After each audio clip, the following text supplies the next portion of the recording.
Alright, so this M1 iPad Pro might be Apple's worst product. Let's talk about it.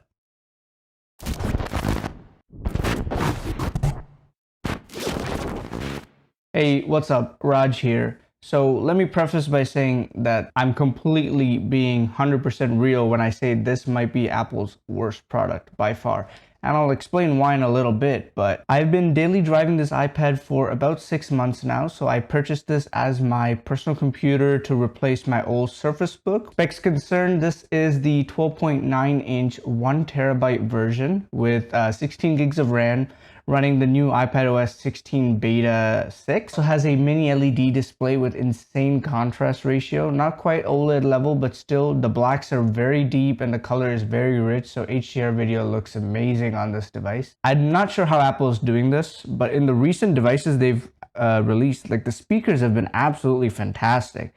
Like I'm not too sure how they're able to put 4 speakers in a device this thin. They're amazing. The bass is rich, deep. It's not loose. Highs are clear. The tone is nice. The same like any MacBook Pro that you would be able to purchase today. The speakers are amazing. So definitely that was a shocker to me. Whilst being incredibly thin. Here I have my silver version, this iPad, and it looks absolutely stunning. Like I was thinking that the device is so like massive, right? So it would be like kind of thick and whatnot, but it really isn't. It's super thin, super portable. The camera system is nice, even though I don't really recommend anybody being an iPad mom carrying around an iPad taking pictures, but the camera is fantastic. The front camera is a 12 megapixel center stage camera that you can see here, so it's perfect for Zoom calls if you're liking to move around and whatnot. I personally don't use it too much, but it's a cool feature to have nonetheless. Let's talk about something interesting with this device. USB-C on the port, which is kind of odd. Didn't really expect that. Obviously, I knew it when I was buying the device, but when they were announcing the iPad Pro lineup, like way before 2018, 2017, USB-C, that was a welcome addition. So hopefully we can see that in iPhones and stuff too. However, there's one thing I want to discuss. There's a smart connector on the back of the iPad. Not really sure what Apple did with this. I think it was like the brainchild of MagSafe, you know, like early iterations of it, but only some like beginning Apple accessories like the Magic Keyboard really take advantage of it, and it's only power. So even the Magic Keyboard, it has a USB-C on the side that you can see here. However, it cannot transfer data, which is a huge bummer. So if you use a dongle, you're gonna have the thing hanging off the side and it's gonna look real goofy. But that's definitely something to keep in mind, because Apple, and as far as I'm looking around, I can't really see any other like accessories that they've come out with that fully use the smart connector. It would have been nice if it did do data transfer, and then you could have like a stand, for example. So I have this cheap Amazon stand that I use, which has the same magnets that are in the Magic Keyboard, so you know you can orientate it 90 degrees horizontally, tilt it and whatnot. And I use this as a third monitor to my full desktop PC, and I can use it for Twitch chat or for OBS control and all that stuff. But it would have been nice if I didn't have to have a dongle hanging off the side for charging purposes, display purposes, and everything could be done through the smart connector. That would have been amazing. As far as what's included in the box, chargers and charging block is included, which is amazing because the new iPhones don't have those. However, I wish that they would have included a Apple Pencil, considering how much the iPad really fulfills its role once you get the Apple Pencil. So for example, if you're an artist or a music producer or a 3D model designer, whatever, the Apple Pencil essentially makes your job maybe like 50 to 60% faster. And especially if you're a graphic designer or an artist, it would basically make your job like 100% easier. So I'm not too sure why they don't bundle the pencil with the iPad itself like many other companies do. So my Surface Book had the pencil that came shipped with it. I know Dell computers that are also supporting styluses that come with it. I know there's the Samsung Tab that also comes with its own pencil. So I'm not too sure why Apple decided to go this route, and we can all deduce why. Money might be a big concern, but still, considering how much the iPad actually relies on the pencil to be fully utilized. As far as keyboards are concerned, I personally use the Magic Keyboard that you can see here. I have tried the Logitech keyboard. It is a good alternative and a cheaper alternative. However, the keyboard is a little bit mushy. That is something definitely to keep in mind. Make sure to try the keyboards, both of them, or any keyboard that you might buy, because typing experience, that's definitely something, it goes a long way. You don't want to get something that feels like crap. You're typing on it, feels like you're typing in a swamp, right? Like it just ruins the whole vibe. So make sure to try any keyboard that you would buy. Personally, I would recommend the Magic Keyboard if you have the money to spend it. If you don't, the Logitech keyboard is perfectly good. One good thing that the Logitech keyboard does is viewing angles. You can see here that the Magic Keyboard only goes thus far. This is a pain. I'm not too sure why this is the case. I'm not too sure why they couldn't make it go any further, but this is as far as back as the iPad goes. Now, this is optimal viewing angles as far as sitting on a table and you're having the laptop bent over. But I would like to have the option, you know what I mean? Some of you guys might be like, just pull the iPad off the keyboard. I was like, yeah, that's a fair point, but still, you know what I mean? The option would have been nice, considering you're paying $450 damn for the keyboard. It would have been nice to have a little bit more flexibility in addition to the USB port not doing power only. Hey, what's up? This is Future Raj. If you liked the video so far, make sure to like and subscribe, and also let me know what you think of the new format.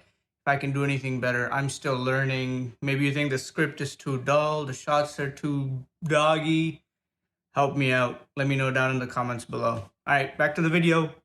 As mentioned at the start, I'm running iPad OS 16 Beta 3 or Beta 4, something like that. This is where this device falls apart. The reason this is Apple's worst product by far is because it gets so close to being perfect that Apple needs to stick their foot into the picture and make it worse. I believe it's a marketing strategy for them to place the iPad between the iPhone and the Mac so they don't undercut either of the sales whilst giving it the Pro name. But the software is definitely where this device falls flat on its face. So lack of proper desktop software, even though it has the M1 chip from the Mac Air and the Mac Mini, which we know both can run Final Cut Pro and Adobe Premiere and Apple Motion and all that. A lack of proper external multitasking monitor support, right? That's coming through Stage Manager, but like you've seen in a couple of videos, it's a little janky, it's a little laggy, it's a little not intuitive considering the dock is always there and still a little bit of a mess and needs some work. And the biggest concern, full RAM usage. Considering my device is spec'd with 16 gigs of RAM while app developers are only restricted to use 5 gigs of RAM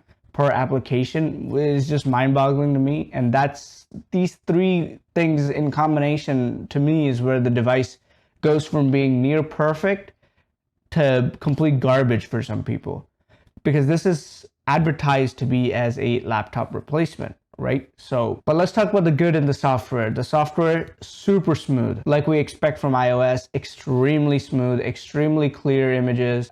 This has the ProMotion display that the other iPads don't. So it's extremely silky, high refresh rate, right? That's exactly what we expect. Animations are nice and friendly. Gaming on this device is pretty awesome considering I explained the 4 speakers, and it has full control support from Bluetooth, so you can use both PS5, PS4, Xbox 360, Xbox One, whatever controller you want. So gaming on this device is pretty sweet. The App Store is increasing in library. Of course, you can do game streaming. So if you have a gaming PC like me, you can use something like Steam Link, and you can cloud-based in your home with network, so you can play your Steam games on your iPad with controller. So it's pretty fantastic gaming wise as well. Software stability is amazing. I'm honestly impressed that I'm running a beta, but there's few little bugs and crashes. Although, like I said, Stage Manager is still a little buggy. That's why the iPad OS is still in beta while iOS 16 is completely out. And of course, with the lack of support from Apple desktop software, new applications have stemmed in like Shaper 3D, Luma Fusion, and Procreate and all that stuff. So those are definitely good outlets for somebody who's looking to use this as a laptop replacement. Me personally, I'm an engineering student and I also stream, I also content create. So I do some graphic designing, some video editing, and some 3D modeling and shaping that I need to do. And this iPad is totally capable of doing that. However, I know that the iPad has more to give, which is the most frustrating part, which is what makes this quite possibly Apple's worst product. So pricing is a pretty big concern as well, considering this device isn't cheap, and as spec it ran me about 2,500 Canadian dollars plus the keyboard, which is another 500-ish dollars. So all in all, around 3,000 CAD to replace essentially my old Surface Book, which ran me around $1,500, had Windows 11, had laptop grade specs, had the support for desktop software, and etc. So am I getting what's worth money-wise? As far as Apple's pricing scheme is concerned, not necessarily, right? So now we know that the iPad Air also has an M1 chip. We know that the 11-inch model also has an M1 chip. You might be thinking to get the iPad Air at 64 gigabytes. I would not necessarily recommend that. 64 gigabytes runs out pretty fast, considering some mobile games run at about 48 to 50 gigs. So that's definitely something I wouldn't recommend. And Apple knows this because there is no 128 gigabyte option. It goes straight to 256, at which point you're about $50-ish away from being into the Pro lineup, into the 11-inch Pro with the Pro display. Granted, not the mini LED, but still a really beautiful screen, and the 4 speakers, and the amazing build quality, and the fantastic cameras. So at this point, it's like, you know, they're slowly nudging you forward. Value proposition is black and white, right? So even though this device is expensive and the iPad Air still has the same processor and is a lot cheaper, it's not necessarily apples to apples. Considering the way Apple has placed the product in the market, you'd be tempted to move up or down the ladder. I would recommend going with the 11-inch iPad Pro.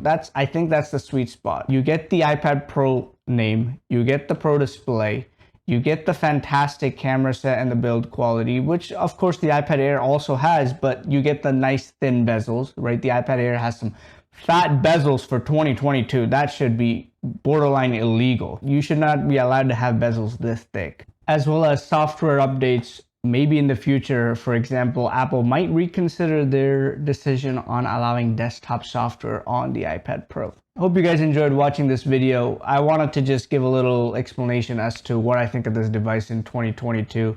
Might be a little long-winded, but I feel like people really need to know this to make the right decision. Considering the new one is around the corner, you might want to wait, then you could snag this one for a good deal. That's it from me, guys. See ya.